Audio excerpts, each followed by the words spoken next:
The next one will be in the year 2099, so you can wait around for that one, or you can see this one. I heard on the radio today that 1/4 of all Americans will be on the road the night before or that day to get to see an eclipse someplace along that path. Can you imagine 1/4 of all citizens in the United States are going to be driving someplace to see the eclipse? Big, big event. This is going to be the largest tourist attraction Ohio has ever had, ever.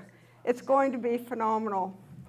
And here in Zanesville, if you get stuck, and I'm going to be here with you, I'm going to be at Ohio University Zanesville, and I'll tell you a little bit about that. We're preparing to have people come over there to look through our telescopes. By the way, did you know that you can borrow telescopes from this library? Along with sewing machines and microscopes and other things, just like you get a book, you can take out the telescopes. This is one. The legs will drop down so it comes up. These are reflecting. The light goes in one way and you look through an eyepiece, and then this is adjustable. This one is for a table. It's called reflecting. You might be able to see a mirror in there. It reflects, and this is a better type of telescope than refracting.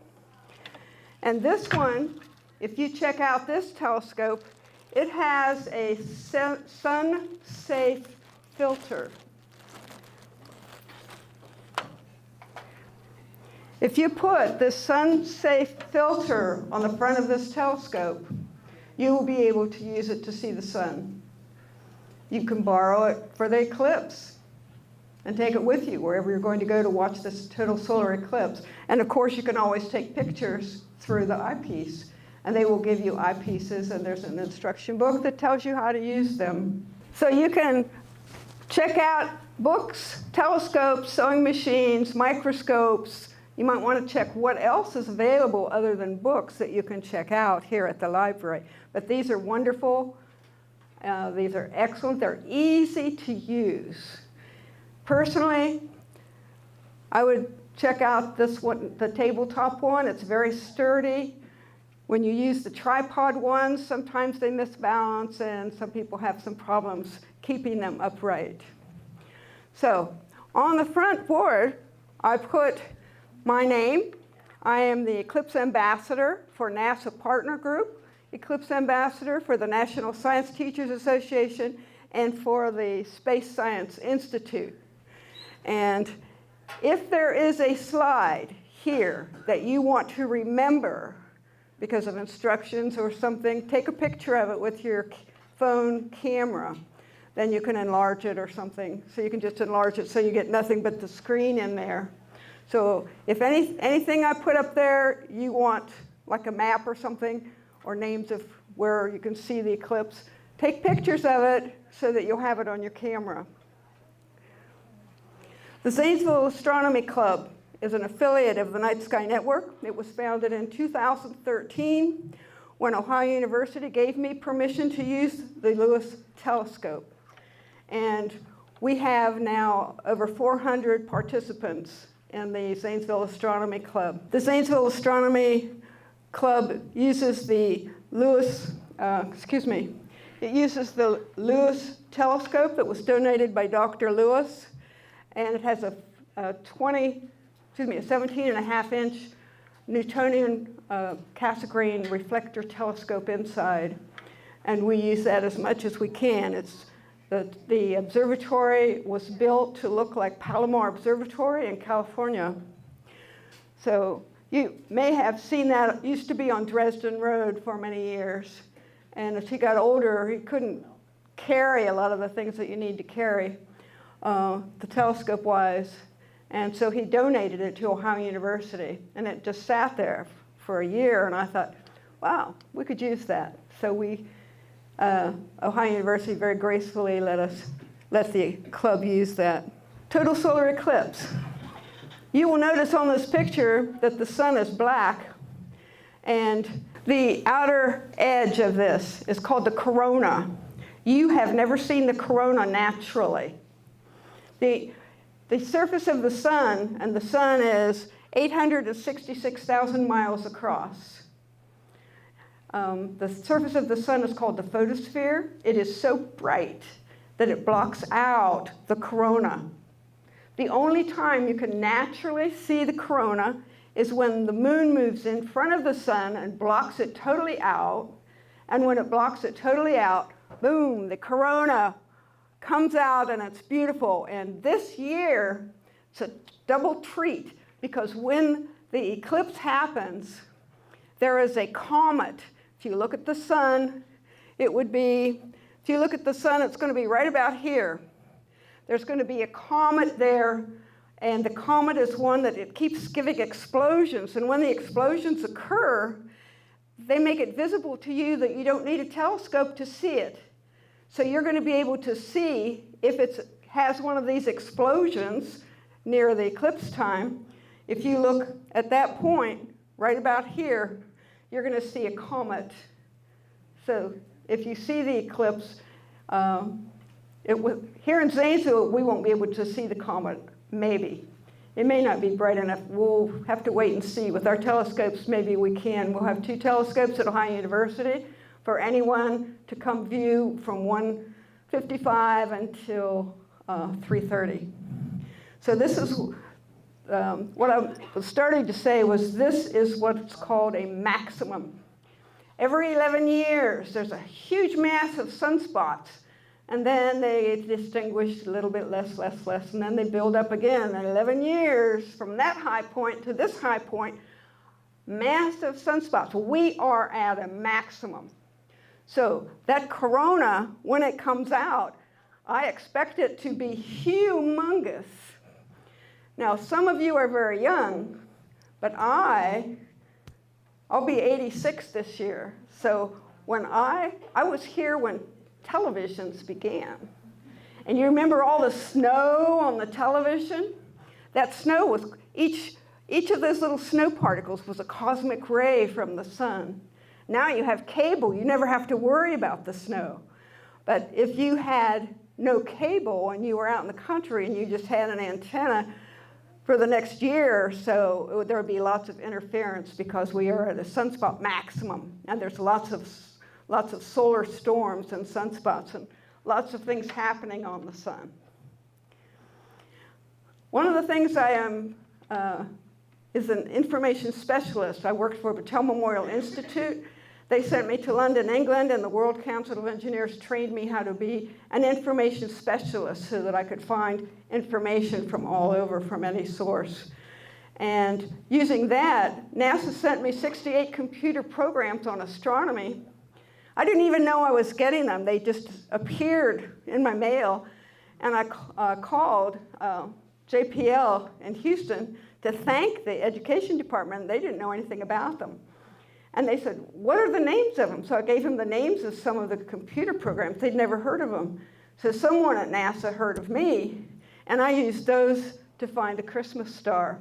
Wrote a book about it, was considered the best Christian education book of the year 2013. And our library has that book. You can check it out. It's nonfiction, and it tells when the Christmas star was. The total solar eclipse. We all have a shadow. Because the sun, you've got light coming in one side, it's so big, and you've got light coming in from the other side. They said, you actually have 2 shadows. Now, what's the date today? It's the 25th. There was a solar eclipse last night, 24-25. Excuse me, a lunar eclipse last night, where the shadow, there's 2 parts of a shadow. There's a real dark part of a shadow, and then there's the lighter shadow. Supposedly, humans have 2 shadows. We're supposed to have an umbra, real dark shadow, so that shadow that you have when you walk around, that's your umbra. And then supposedly you have a penumbra from the sun, but I've never seen my penumbra. I think it's we're too small. But the moon's penumbra was eclipsed last night. But you can see the penumbra is really huge. But this little point right there is the tip of the umbra. And when that tip of the umbra touches the Earth, then you have a total solar eclipse. One of these will represent the Earth's equator. And the moon's orbit is about 9 degrees off, 9. So it's about 9 degrees off. So it doesn't always get to the place where there's an eclipse. Solar eclipses are not uncommon, but the moon has to be in the perfect position. And then the moon, its orbit is not round. Its orbit is an ellipse. It's a little bit like a flattened circle. So sometimes it's close to the Earth, and sometimes it's a little bit further away. And every year, it moves about 2 centimeters away from the Earth. 2.5 centimeters is 1 inch. Look at this part of your thumb. That's about 1 inch on an adult. So the moon is moving about that far away from the Earth every year. And eventually, it will be so far away, we'll never have a solar eclipse. It'll be too far away. So it's still moving.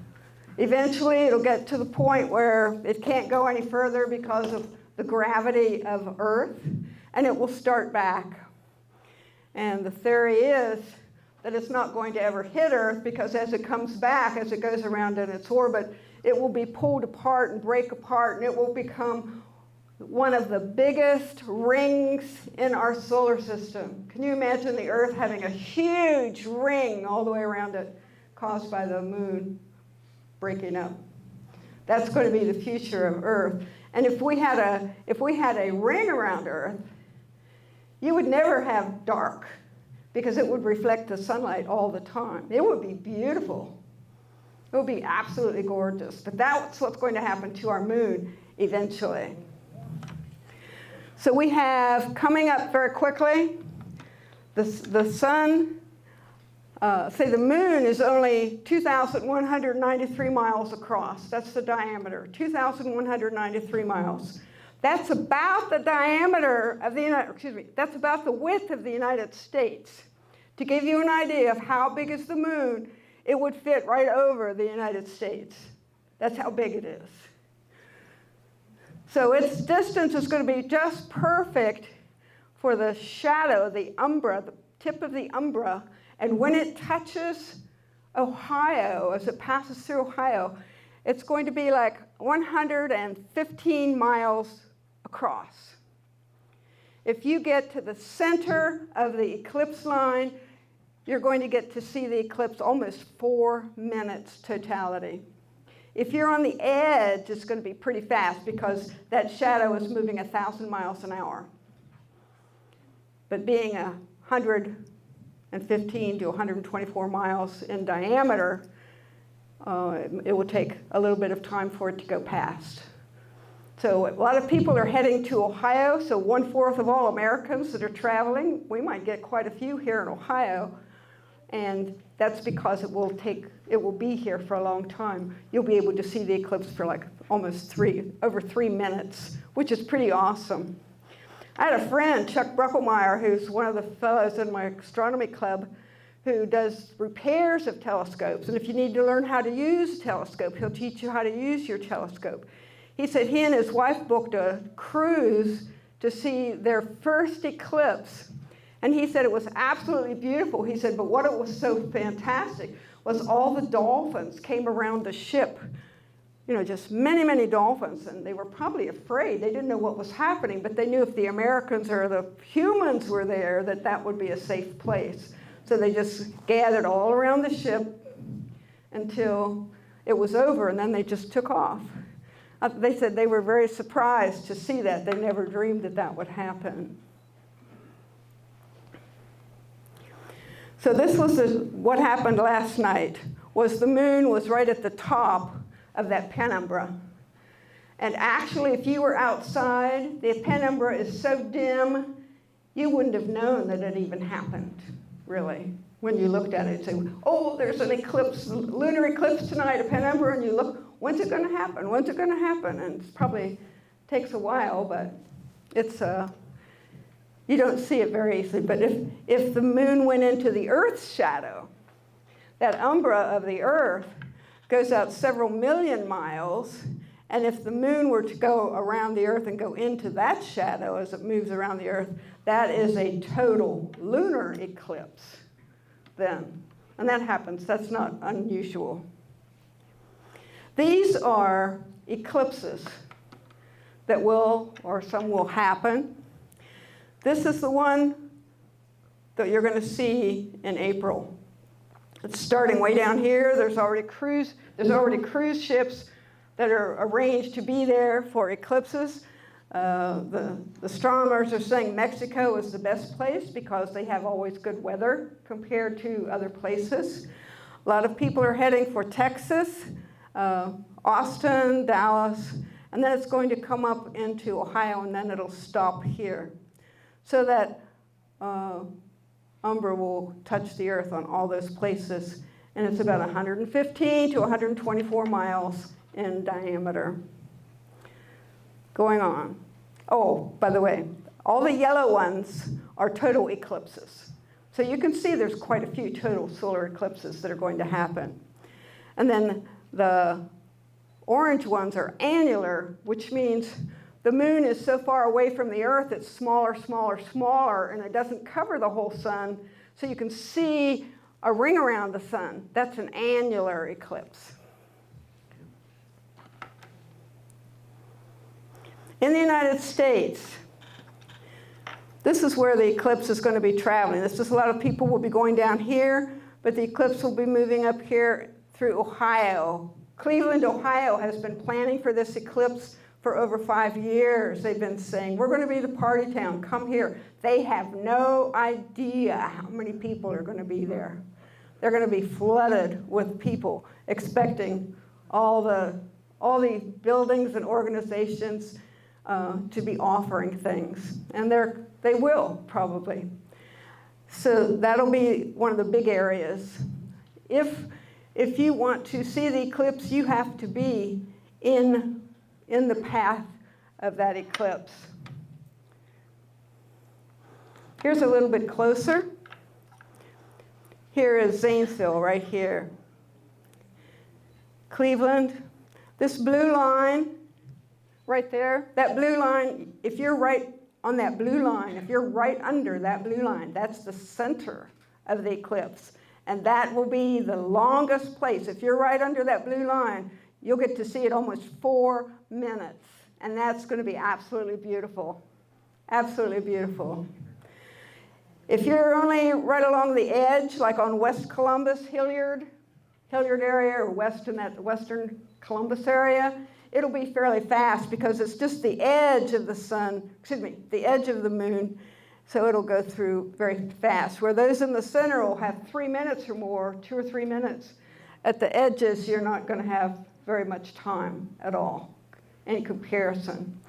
Because the 115 miles in diameter is going to be like this. So these people are going to get that whole circle, whereas the people on the edge are just going to get that little bit of an edge, and they won't get to see it very long. They will see it, however. Counties. This is just to give you an idea of the counties where you'll be able to see it. On the ones on this outer edge will be partial. Zanesville will have a partial eclipse. 98.3% is all that we're going to have. We'll be able to see 98.3% of the sun covered by the moon. So we can't see the corona. And I don't know if we'll be able to see that comet or not. With a telescope, maybe, if you're out at the university, we'll try to look at and see if that comet is visible. So now these are the counties with the best view. Do you know anybody that lives in these counties? Do you have a friend or a relative that lives in one of those counties? Call them. Say, hey, I hear the eclipse is going to be total where you live. Wouldn't you love to have some company? We can have a family reunion, or can I park in your front driveway or out on the street in front of your house? May I use your toilet? That's going to be prime. If you are going to be going to the eclipse, take toilet paper, because any place is going to be out of it. I guarantee you. You won't be able to see it. And medicines, and I will talk about that later, but here we have Auglaize, Dark, Erie, Hardin, Huron, Lorraine, Seneca, Shelby. These are the counties where you'll have total solar eclipse. Do you know anybody in that county? Old relative, eighth cousin, former neighbor, who knows? Someone you used to know from your graduating class. Those are the people to contact. These are the times. Here in Zanesville at the university, we won't be able to see totality, but it'll be the most full at 3:12 p.m. I'm sorry, it'd be 3:08. And then it's over at 3:12. I'm sorry. So it's at 3:08 here in Zanesville is when we should be able to see it. It doesn't have all the cities on there. It has Dayton, 3:09. It's only going to be 2 minutes, 48 seconds. And if you look over here at the time, 3 minutes, 34. Then we go down 3 minutes, 30, 3 minutes, 16, 19, 3 minutes, 49. Cleveland, look at that. Almost 4 minutes. So you know people's going to be piling into Cleveland.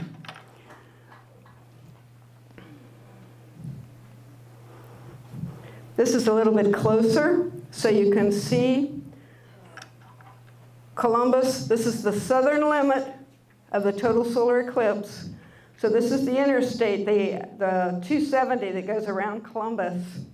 And when that happens, a lot of people are going to be stopping in the middle of the road. There's usually lots of accidents. You never want to get on the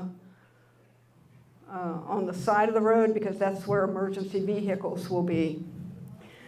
So we've got all these places. These are the counties right here, the Hardin, Wyandotte. You've got, that's your totality, and that's where you want to go if you want to see the longest eclipse. So Zanesville, we're not going to get anything. We're going to have a partial eclipse. Okay, first contact. That means when the edge of the moon just touches the sun. That's called first contact. And people say that's when the solar eclipse starts. So that'll be moon to sun. 3:08. Here in Zanesville, it's 3:08 is when, if the totality were here, this would be 3:08.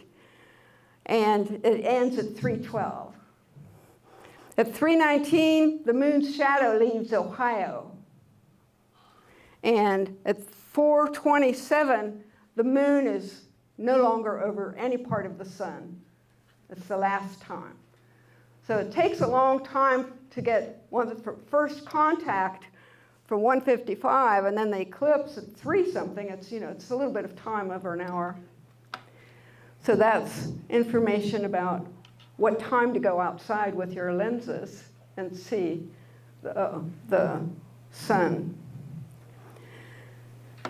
FEMA has been here since 2021 because of emergency. People here in Ohio and Texas and many other places, they've declared a state of emergency for the day of the eclipse. They're going to have emergency vehicles stationed all over the counties where the eclipse will be totality, because otherwise they may not be able to get through. That's why you cannot park on the shoulder if the eclipse starts, because the emergency vehicles have to get through. You want your solar lens, and you want extra water that you normally take extra, because even though it might be like a Sunday drive over to West Columbus, it might be a little bit of traffic coming back. People went down to Nashville from Zanesville several hours to get there. It took them over 14 to get back.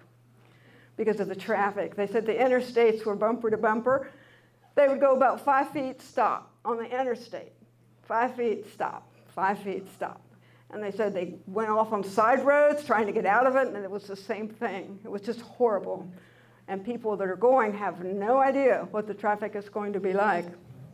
Toiletries, toilet paper, because there will be so many people, even though there may be toilets in the filling stations or fast food places or something, they'll be out of product, I'm sure.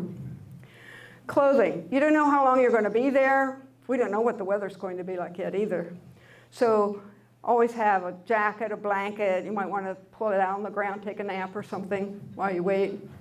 Get a full tank of gas before you go. A full tank of gas before you go. They expect all filling stations will be out of gas. They expect all fast food stores to be out of food.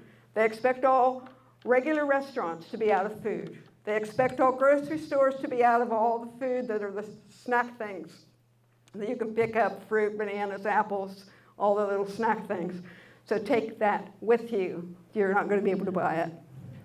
Do not expect your cell phone to work. Everybody's going to be using their cell phones, trying to send pictures. Oh, look at this.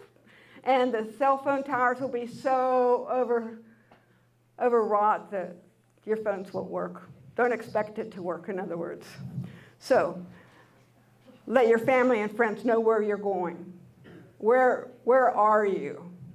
And emergency travel kit, just in case you need it. Do you know what the 3 words are? How many know what that is? 3 words. If you have a smartphone, you can put 3 words, and it's an international distress system, and you can say, what's my 3 words? And they'll give you 3 words, and if you say to the 911 those 3 words, they know exactly where you are within inches. And it's something that's pretty nice. Your children need to know how to use that on a phone.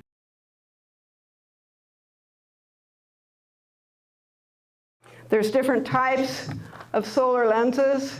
Most all of them have a hole in there. Does yours have a hole that you can put a lanyard on it and keep it around your neck? They might have a hole. If not, you can make one. I've got styrofoam, but I think the heavy-duty paper plates are probably better, where you put the lens in to find out where to put the holes. And you have these slices here, and you cut this out. So then it looks something like this. And the kids can decorate them any way they want. For some reason, this has a tendency to stay on the face a lot longer than just those little ear things. They were never very good. I was never very good at keeping a solar lens, solar glasses on. The way to put them on, you look down, put your head down, put them on, and then bring your head up. Don't be looking up and then put them on. That's not the way to do it. The lens in your eye is a double convex lens. A lot smaller than this. But you used this in a magnifying glass maybe as a kid and caught a leaf on fire or a piece of paper. That's what the lens in your eye does. It'll take the sunlight and burn the retina. Then you're blind. It does not correct itself. So you must always have the lens if you look at the sun. If you go to totality, during totality, you don't need those lenses because there's no sun. So you can take the lenses off during totality, take as many pictures as you want, but the minute you start to have the sun, the smallest speck of sun, man, you've got to get those lenses on right away. So you remember your eye, your lens is really a neat double convex lens, and it'll focus that. So even adults wear these. They're kind of interesting, and if you are watching the sun for a long time, you take your lawn chairs, that you can put out and just sit back and watch for a while. And the lens will protect your eyes. There's also mirrors. You can take a mirror, reflect the sunlight onto the dark side of the house. You can be facing the sun and your house is between you and the sun, and it's shadowed on your side. Take a mirror and reflect the light onto your house. The further you are away, the bigger that image will be. And I have some of these. They're called a pinhole projector. You can put a hole in anything. And there's some up here for you to play with and have some fun with, especially if you have kids or grandkids. Then there is one that's called a box. And I made one to show you what it looks like. I went to Walmart, and I'd never made one before. I thought about it, but I never did. But I got these. If I bought another box, I think this was $1.48. I think I'd buy a bigger one, because the further you are from the back, the bigger the object is. In mine, the image looked about as big as a pea. I couldn't see hardly anything.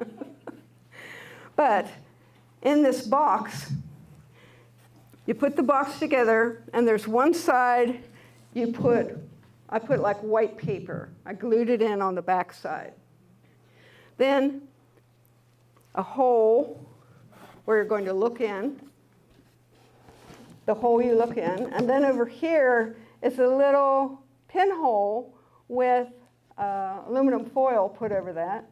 And if you're going to make one with kids and let them use it, I suggest if you're going to the eclipse, take extra aluminum foil, because they're going to mess it up. And extra tape to hold the aluminum foil on, because I guarantee I messed it up trying to look at it. So I know it's going to happen. So you look in this side, and the sun's going to come in. The sun's going to come in this side, and you're going to see the projection on the back. Now, I decorated this up. Some of these are lithographs from the Webb telescope. Just got them a month ago from NASA. I put some up here on the stage if you would like to make one of these. They're real easy to do. And I'll leave this up here so you can look at it. But you're welcome to take a couple of those to decorate your box if you wish. The longer the distance between where the sun's going in and where it's reflecting, that makes this bigger, bigger, bigger. So if you had a really long one, I thought of doing it with a tube, but I didn't think it worked out. So the materials for that box, you need your viewing box. I forgot that B was there, sorry. Aluminum foil, construction paper, shipping or duct tape, typing or copy paper, that's for the white at the end of it, scissors, and then just extra foil and tape when you have it. So that's all that you need to make that. You can also take binoculars. Telescopes and binoculars can be used like this. With binoculars, where you would look at, you put that down on a piece of paper. You hopefully have the paper in a shadow maybe, so it will show up.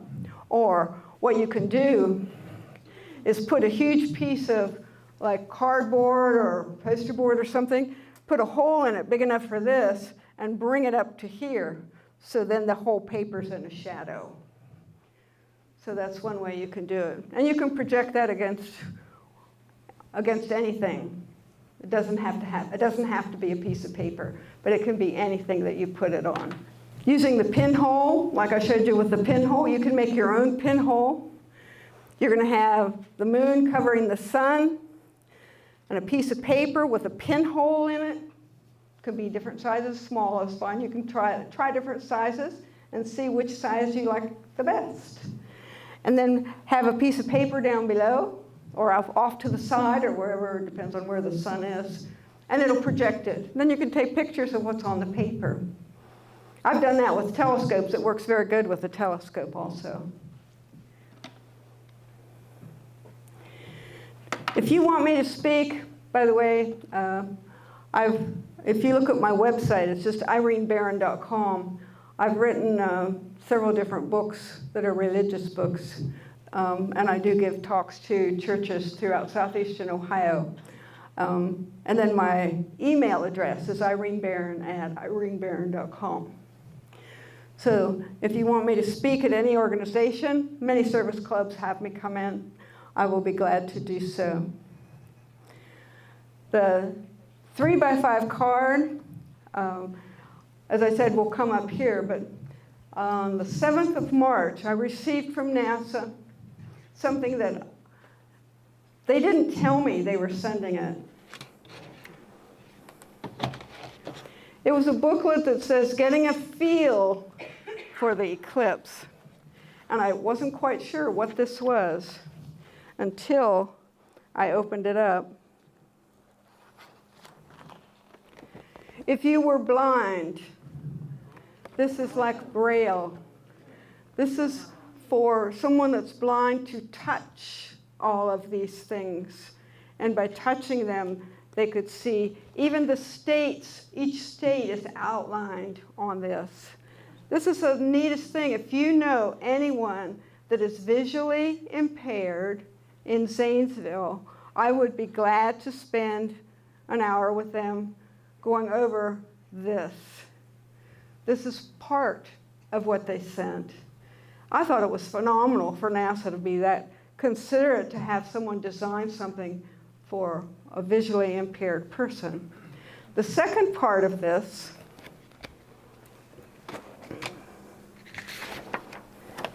there's like 9 of these that are this size.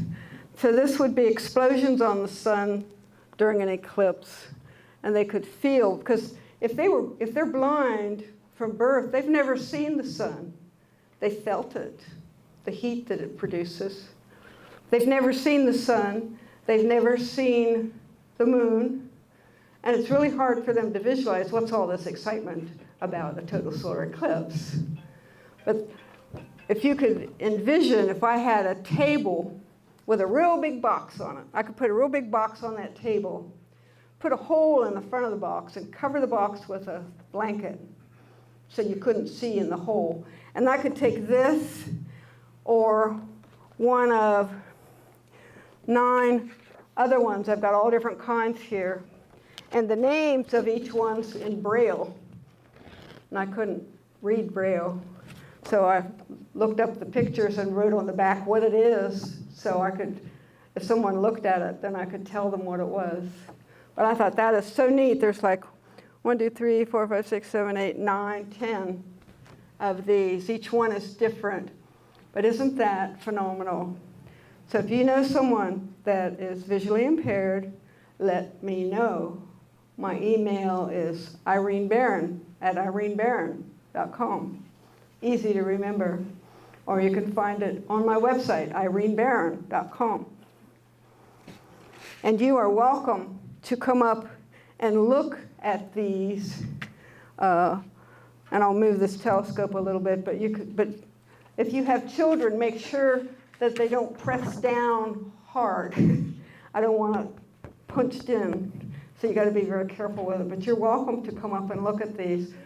And just try to imagine if you had never seen the sun and you'd never seen the moon, you have no idea what people are talking about. So before I close, who has a question? I saw on the internet that there's supposed to be the Northern Lights available this evening, possibly, and also is there going to be a supernova in Borealis? By November next year. He has 2 questions. One, is there a Northern Lights tonight? How many in here have seen the Northern Lights? Good. The Northern Lights occurs whenever there's a huge explosion on the sun and we're right in the path. All that energy comes to us. The biggest one was in 1989, I believe, and it was so big that it burned out the telephone lines in Canada, destroyed many of our radar. Many satellites were just destroyed, burned up. People said, you've got to do something. We need to know about this. So they started the Space Weather Organization. And you now, if you have a smartphone or on your computer, they will alert you when you can see the northern lights here in Ohio. If you go to Aurora, it's called, the official name is Aurora Borealis, and on the southern hemisphere it's the Aurora Australis. If you look up Aurora notification or something like that, and go to the apps and search Aurora, there's 4 or 5 different ones, and if you can have them alert you on email or message or something. There's going to be one tonight. They'll let you know if there's going to be one tonight to go look. To see one, you need to be where there's no lights. You look to the north. We're so far south, usually they're just at the horizon. They're most commonly green. In the 1990s, there was one that was so huge, it was magenta, like burgundy, just huge waves going, they went clear down through Texas. And people in Texas had never seen that before. They thought something was burning someplace. Their state patrol got over 200,000 messages. There's been some explosion, something's happening. They didn't know what it was. But it was the Northern Lights, was just huge. They're beautiful. I've never been to Alaska or Iceland or places where they have them all the time, but I think they would be beautiful. And the other question was, is there going to be a supernova? I saw that. They're predicting a supernova before November. There's a star that has blue stars are young stars. And it's a blue star and it's getting very close to a red star. And they think there might be an explosion. A supernova is when, say a nova is when a star explodes. A supernova, it explodes and is so bright that you can see it during the daytime. That's a supernova. And when you see a supernova, it doesn't go away. It might be there for months, that you can see it every day. The only thing we have in our solar system that is similar to the sun is Jupiter. Jupiter gives off more heat than it receives, I believe, and it could be a star if it had more mass. Be neat to have a star that we go around and have another one out there that went around also. We'd have a double star system. Who else has a question? Glasses. Will those fit with the glasses? They will go over the glasses. And you can try them without the glasses. I don't know if you can see things far away. But you don't have to wait for the total solar eclipse to use those glasses. You can use them every day of the year.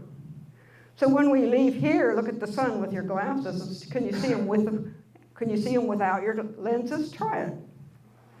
So you may not need those lenses again until 2099, unless you go visit someplace where there's going to be an eclipse. You can just look on the internet or on your phone, how nice that you can do that. Next solar eclipse, and it'll tell you where it is. And there are people that have seen 20 or 30 of them. That's their hobby. They just go around the world wherever there's going to be one. And that's why a lot of people are coming to Ohio. Does a welding helmet do the same thing as the glasses? A welding helmet, it must be 14 or darker. Pardon? 14 or darker is the number. If they said better than 14. If it's not that, it's dangerous. So you want something the darkest possible. Yes? What's wildlife going to do? Usually the wildlife is very frightened. They don't know what's going on. The birds go to roost. The night animals come out. It gets very quiet. And they say, listen, if we've got crickets or something chirping, listen to it, because as the darkness comes on, the timing of the clicks change. And then as the sun comes back, it speeds up again. So watch what the birds do. They say the best place to see the eclipse is where there's trees, where there's water, where there's woods, where there's pasture, so you can see all the animals and what they do. And I think you'll be fascinated. So this is the middle of the day, and the sun's starting to get dark. Did you know there was a war won in the Middle Ages because someone knew when and where an eclipse was taking place. True, you can look it up. There were two lords that were fighting over properties in this one huge area. One was just an average lord. He wasn't very bright. The other one wasn't either, but he hired someone that managed his estates and kingdom that happened to be an astronomer. And that astronomer said, by the way, in that field where you're fighting on Wednesday of next week is going to be a total solar eclipse. What's that? And he told him. He said, around noon, the moon is going to cover the sun. And when it does, it will be darkness. Now, how can he use that to win this war? So he sent an emissary over to the other guys and said, if you don't surrender by noon Wednesday, I'm going to destroy the sun. That's what they did. That's the stupidest thing they'd ever heard. Well, on Wednesday, when they were fighting, the sun started to get dark. Darker and darker. And it was almost covered. And they said, this man is more powerful than we believed. And they surrendered right away. And that was a war that was won because someone knew astronomy. And I love that story. Yeah, do you have a question? Who else had a question? Anything about astronomy? Anything? Other astronomy questions? I taught astronomy 43 years. Cell phones and taking pictures, how do we protect the lens on our cell phones? They recommend you not use a cell phone to take pictures. But if you take a picture like the one we have out at the university, we have the solar protective lens on it. And if you look through the eyepiece, you can take good pictures through that. And a lot of people during astronomy club, they take some really great pictures of Saturn and with its rings and Jupiter's moons and the moon, our moon, and so on. But you don't want to aim your camera at the sun. It will destroy it. It's too much. Who else? For Muskingum County, we will have an eclipse, but we will not be able to see the glow around it. Is that what you're telling me? Yes. In Muskingum County, you will see a partial eclipse, not a total. And it's only in totality that you can see the corona. And people say that when it starts to cover the sun, the temperature, you'll feel it on your skin. The temperature starts to get cooler. In some places by 10 degrees. Depends on where you are. And it gets cooler and cooler and quieter as the animals are befuddled. They don't know what's going on and are very frightened. They become quite quiet. And then during totality is the maximum cold. And then as soon as the sun starts back, it warms up very quickly again. So you'll notice the temperature on your skin. And then once it's back, then all the birds will be up there flying again. And all the other animals, you'll see the squirrels and everything. But during totality and going up to that, they're frightened. And you can imagine ancient people. There are etchings from Indians in early America, 3,000 years ago. If you look them up, they cut into the stone what it looked like. And it was a total solar eclipse. And it's something that is pretty unique. If you have children, it would be awesome for them to go see this. And if it's a cloudy day? Yes. If you have cirrostratus clouds, those are clouds that are made of ice crystals. And those are the ones that when you look at the moon, it makes a rainbow around the moon, a moonbow. If it goes with the sun, usually about 3 in the afternoon, if you see a rainbow around the sun, that's called a sundog. And that's made by, that would be cirrostratus clouds. Cirro meaning high, 36,000 feet, stratus layered. And if we have stratus clouds, if they're thin, no problem, you can see right through it. You'll be able to see the sun right through it. If they're really thick, then the thicker the clouds, the less you'll see. If you have the real thick cumulus clouds, the cumulus puffy ones, they might be blocking your vision if there's a whole lot of them, like a front moving through or something.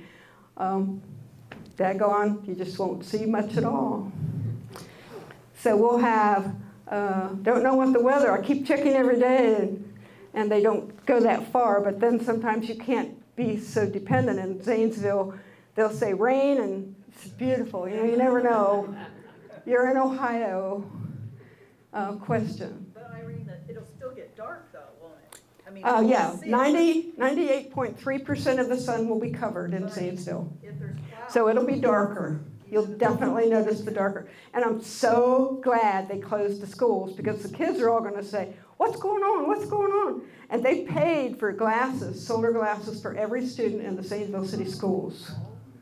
So if you have a child or grandchild in the Zanesville City Schools, they will be given the glasses, but I'm not sure when, maybe Friday before the weekend. So, and then the desk upstairs, they have glasses for anyone that asks. If you need glasses for other people in the family, have them come in. Well, if you were on the moon, what would it look like if you were in a total? If you were on the moon during a total solar eclipse and you were facing Earth, you would see that shadow. There's movies. If you look up solar eclipse NASA on the computer, they have videos that show what that would look like. And it has, you can just see the shadow move across the Earth if there were a total solar eclipse. Will we be able to see the Bailey's beads? Bailey's beads, will we be able to see the Bailey's beads? In totality, if the moon totally covers the sun, there may be where there's valleys on the moon, you might be able to see the sun through that, and they look like pearls or something, and they call them Bailey's beads. And if the conditions are right, we might be able to see the Bailey's beads as it approaches the edge of it, as the totality. And so it's, when it moves past that totality, then so the sun will start to show up on the other end, and then you might be the Bailey's beads over there on that end. So that's what the Bailey's beads are. Who else had a question? Okay, there was a question about taking photos with your cell phone. You can buy lenses on Amazon just intended to be used to take photographs with your cell phone of the eclipse. Okay. And they're very inexpensive, like $6, something like that.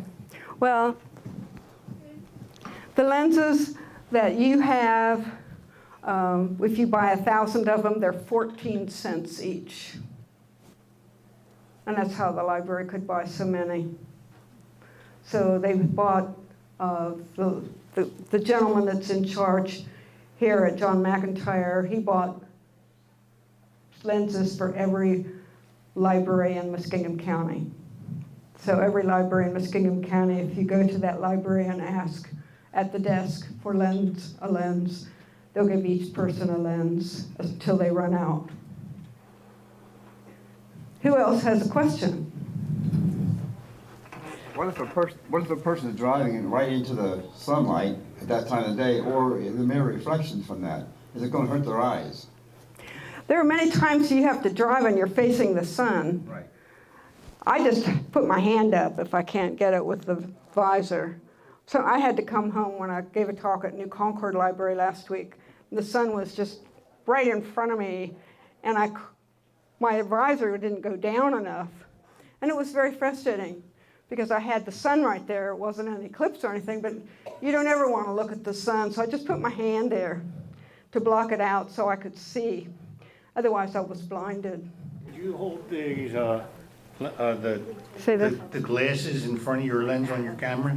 To take a picture through? I asked about that. I have a lot of Zoom meetings with all these organizations that I'm with, and I asked that. I said, can you just put that lens in front of your camera? And they said, no, it's not strong enough.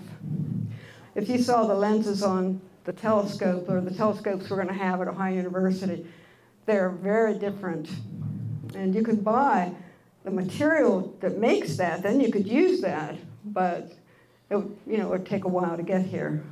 But it will protect your eye, but you've got magnification on telescopes and cameras and lenses that it would not damage, or excuse me, it would damage it. So they said, do not use these glasses for pictures.